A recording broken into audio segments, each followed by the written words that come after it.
Hello everyone, this is In-Game Arts. We're doing an unboxing, another offline gaming experience. This is Mass Effect Legendary Edition for the PlayStation 4, but please keep in mind I did play this on my PlayStation 4 Pro. Now this collection comes with 3 games on one disc. It comes with Mass Effect 2, and Mass Effect 3 all on disc. Now please also keep in mind that each game cannot be installed individually on the PlayStation 4. It downloads all 3 games once it's done installing from both the discs, and you have to just deal with all 3 of them being installed. So just keep that in mind in case you're working with limited hard drive space. Now, sadly, there was an update available. Now, this update goes together in all 3 of them. It isn't like an update for each individual game. It just collages with the bundle. The update version is 1.03, and it's 13.7 gigabytes big. Now, as like I always do with this channel, I did play the entire game without this update, as well as just to be 100% safe due to the fact it's EA. I never connected to the internet when I played all 3 of them to completion, and I didn't experience any problems or issues, and I was fully able to access all DLC content without an internet connection. So, kudos to that. Now, that doesn't mean I didn't experience any hiccups and bugs and problems throughout my gameplay experience, but I didn't experience any massive game-breaking bug or anything that prevented me from progressing or accessing content. Now, those bugs and problems, most of them were bugs and problems I recall that I experienced when the game originally first released, which is kind of odd. They didn't really fix them. As well as that I had Mass Effect 1 crash on me, and as well as the Mecha that you drive around the planet world seemed to randomly get like stuck in an environment and just float, and I had to get out of the vehicle and it would just randomly teleport, and I had to get back into it and get stuck again. Eventually fixed itself, but it was very odd. Now, that was the only really other issues I massively that I experienced.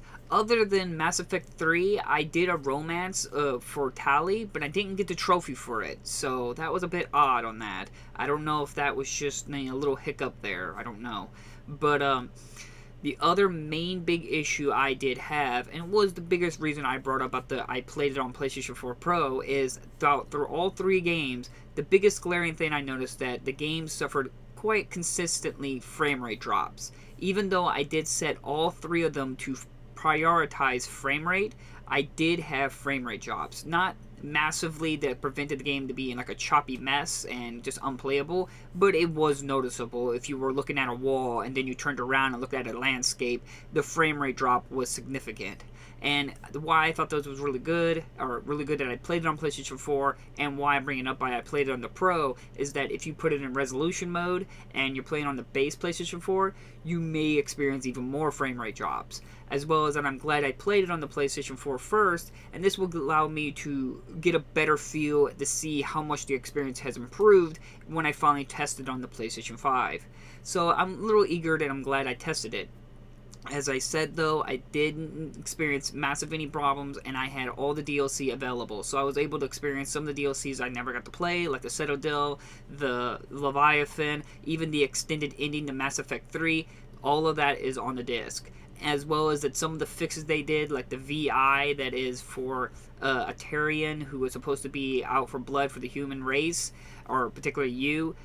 In the original game, it bugged out and he was a human, which he was meant to be a Tarian. Well, they fixed it and it's on the disc, as well as Tali's face fix is on the disc as well. So none of this is part of that 13.7 gigabyte update. Now, all the DLC and all the expansion stuff is on the disc. There's only one thing that is missing, and that is the Pelican Station, which is for Mass Effect 1. The developers claim that the reason why that's not on the disc is that it had corruption issues, the original source code, and they said that the problem was that they would have to delay the game like 6 months to manually recreate the Pelican Station. Now, this Pelican Station DLC isn't story related. It's mostly like a horde mode. You survive a wave of enemies for Mass Effect 1. A lot of people said it wasn't very good. But my personal opinion, I am disappointed that they didn't just delay it 6 months and just included that DLC on there to actually make sure it's fully 100% complete. It just kind of shows, again, a publisher as well as developers rushing a product out there, then actually giving it your 100% to make sure the product is good and for the customer. I would have delayed it 6 months, and as well as include within that time, you could have looked for more updates or the DLC or stuff. Not DLC, but the update that they had, the 13.7 gigabyte, they could have probably had that already on the disc within that 6 months. Again, it would have been better if they delayed it to 6 months, but I know that people are all about, I want it now, I don't want to wait. Me, I'm a patient man. I'll gladly wait years if it meant the product was going to be 100% done and good. So that's my 2 cents on the problem with it. But other than that, everything else is on the disc other than Pelican Station, and it was a phenomenal good time. Though some have said that they hope they fixed the ending to Mass Effect 3, they did not. It's still the original ending, as well as that the lore behind the Reapers and the reason why the Reapers do what they do was not fixed. Some will be very disappointed in that. The ending is bad. I agree with that, and I don't want to give in to too many spoilers. Just try to brace yourself if it's your first time getting into it, that the ending may leave you a little disappointed if you are expecting something better. But overall, I did have a phenomenal time. 1, 2, and 3 have aged really well. They were phenomenal to beginning to end. I just had a blast, and I'm already eager to go through the entire game again as female Shepherd on my when I get a PlayStation 5. I think it would just be a great time again. It was a phenomenal time, and it makes me hope that since the success of this and how much that people have shown that they pour the love into this, we'll actually see maybe other more Trilogy collections, like the Dead Space collection. I think that would be phenomenal. If this sold well in the Dead Space, we already have Ninja Gaiden Trilogy collection, and now Crisis.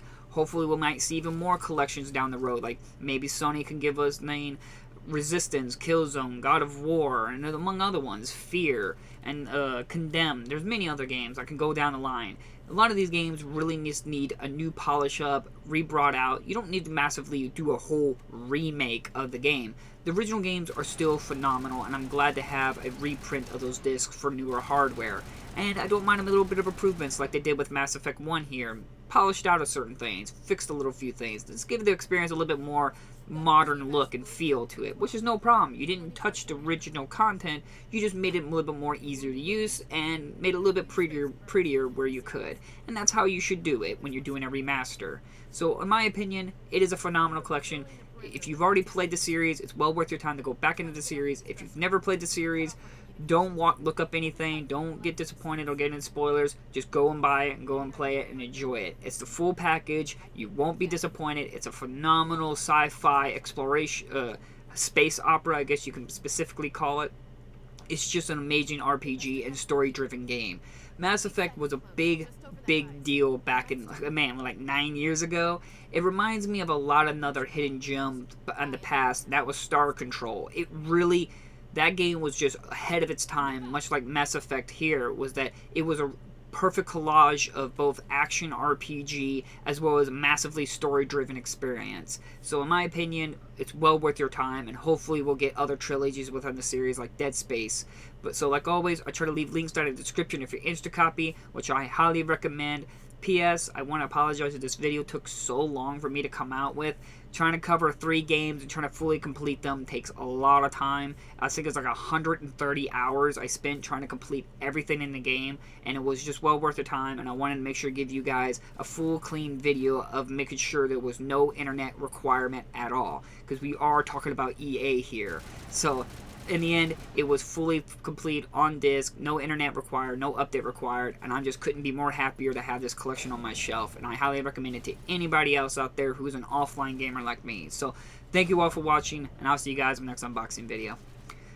Bye-bye!